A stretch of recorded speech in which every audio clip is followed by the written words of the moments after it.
Hello, God's people, and welcome to our Kingdom Investment Month, brought to you by All Saints Chapel, Reza. This is the morning talk. We will be talking with Barbra Oyine of the Baker's Yard. Please don't you miss this. Good morning. My name is Barbra Oyine, and I am the proprietor of the Baker's Yard. The Baker's Yard is a bakery, but it's also a baker's yard because you can walk in as a baker or you can walk in as a client. So we basically bake anything as long as it's name it, we bake it. So we are versatile really. We can bake you anything. We can go all out there to find the information and bake you whatever you want. But we do bread, we do cakes, we do cookies, we do donuts, we do croissants. We do quite a number of pastries. As long as it's doable, we get all out of our way to do it. But what we also do is sell baking ingredients. You asked whether a business head as a passion. Well, I did not study baking. I actually have a bachelor's degree in music. Oh, A first class degree in music at that. And I got married immediately after school. So we agreed with Mr. Husband, Mr. Oyine, that we would have one person work and another stay home and take care of the children. So of course I was the one to stay home and take care of the children. So I was home and I just didn't know how to sit and do nothing and just wait. I love money like so much. Like I couldn't keep asking. You know, when you ask and ask and ask, then you become the nagging one, maybe the unappreciative one or the ununderstanding one. So I needed to make some money for myself. Now, I had done some home economics in school. I went to Beranyanji, and in Beranyanji we would do home economics for senior 1 and senior 2.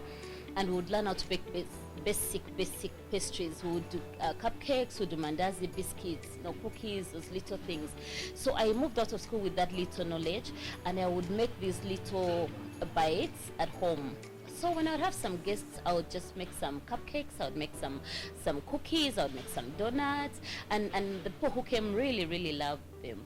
So they started to ask me to make for them when they had something going on. And I was like, I think this is my chance to make some money out of this.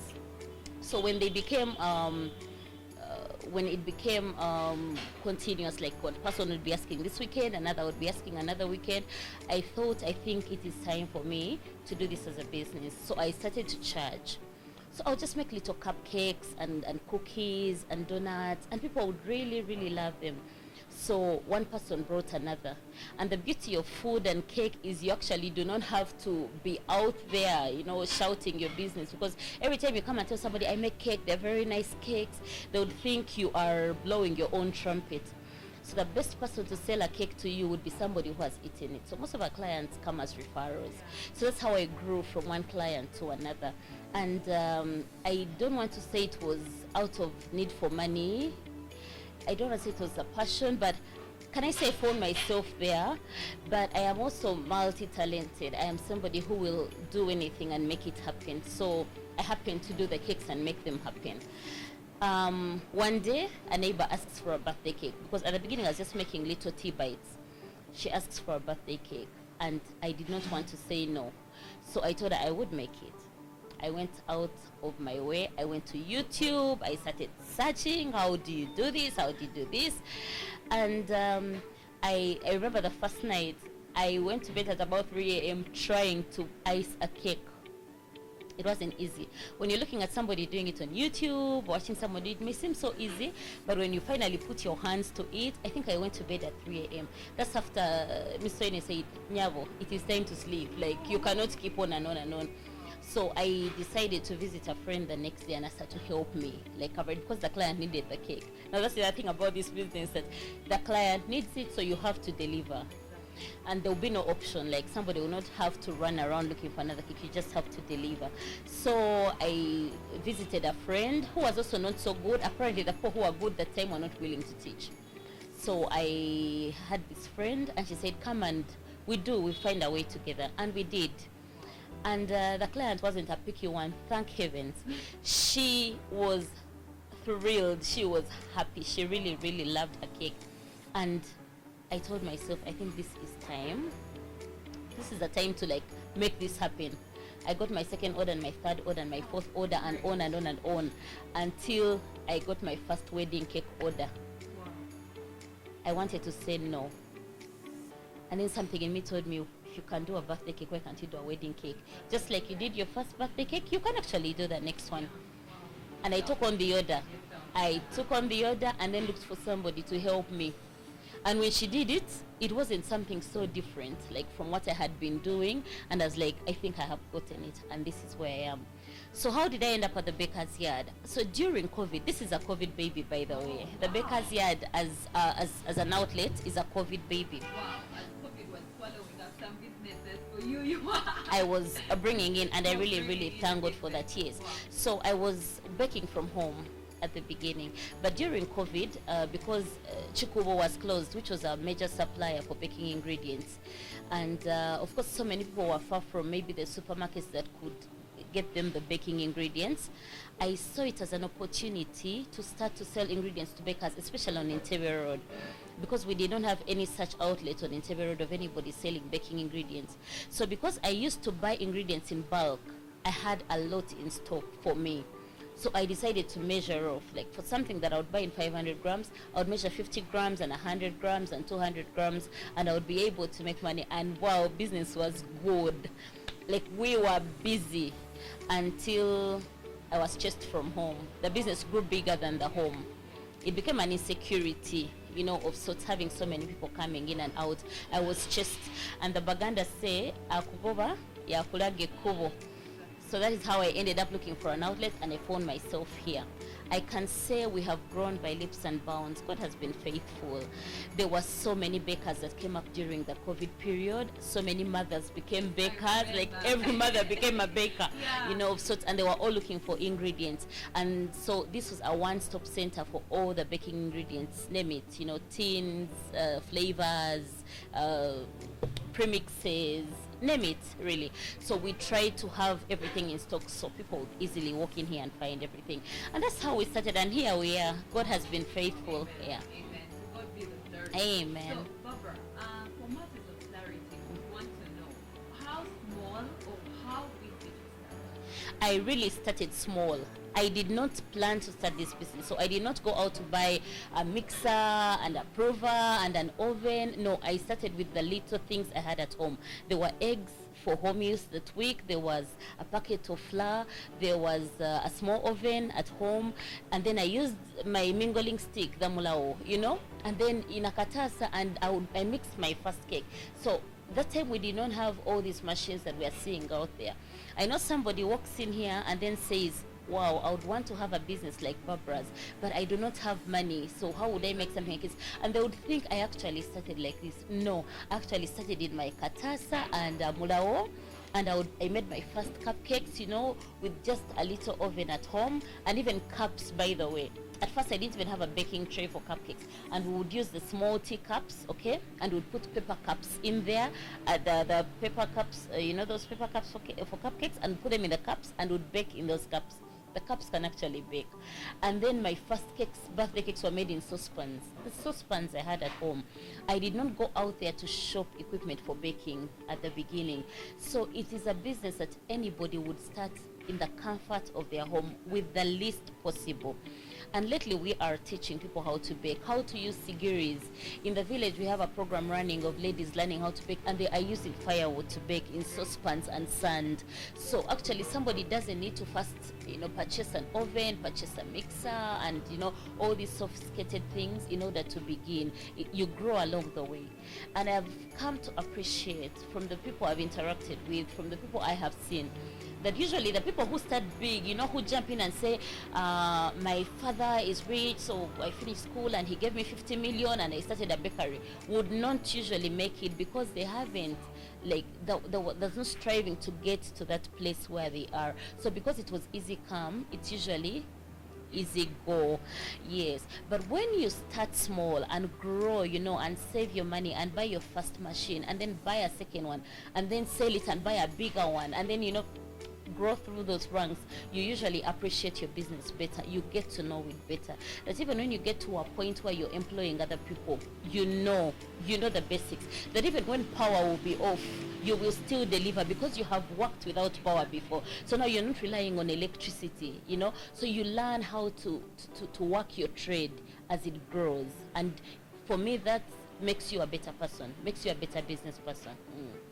Wow. So, Mrs. Oyine, you now please share with us. You started from Malawi and working from home. So, what did you do to reach this level of having many ovens? So, are there some things you did in particular that led you to having many ovens? Please. I should say I am a very friendly person. I make friends like so easily. And this kind of business, and maybe so many other businesses, are a business of people. They are businesses of people. They're businesses of numbers. So for me, it was social capital, I should say. So because my social capital, my social group was big, I was able to sell from one person to another, And maybe when somebody said the cake was made by Barbra, it was easy for the other person to relate which Barbra it was. Either they've seen me before, they've heard me speak, or they've heard me sing, or they know my husband, or something, so they would easily trust. So I managed to grow my business base faster than usual, I should say. And like I said, from one order, you save and you make another. I always encourage new bakers that when you make one cake, maybe for the first year, first forget eating profits, and for every money that you make, buy something that is making your business better. For every money that you get, buy something. So there are all these machines and molds and cutters that have come up to make the business much easier. And every time you get one, you're making your burden lesser for your next order. And that is how I managed to grow. So for every cake order I made sure I did something that would make my business easier. And that is how I was able to accumulate tools. And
day you come